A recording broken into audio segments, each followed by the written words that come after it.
আর মাত্র একদিন পর অর্থাৎ ৭ জুন মুসলমানদের ধর্মীয় উৎসব পবিত্র ঈদুল আজহা। ঈদকে কেন্দ্র করে কোরবানির পশুর খাদ্যের যোগান দিতে রংপুর নগরীতে জমে উঠেছে বিক্রেতাদের ঘাস ও খড়ের ব্যবসা। দূরের গ্রাম থেকে গবাদি পশু আসছে নগরে, ক্রেতারাও কিনতে শুরু করেছেন কোরবানির পশু। সেই সঙ্গে নগরে বেশ ভালোভাবেই চোখে পড়ছে গোখাদ্যের পসরা।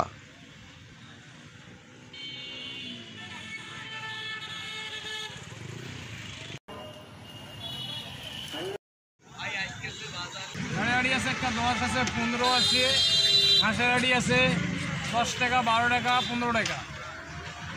দিনে ঘাস যায় 2000 যায়, 2500 যায়, 1500 যায়, কারিয়া 1000 1500। খামার মোড়, রংপুর থেকে সাজেদুল করিম, সত্যের কণ্ঠ 24.com।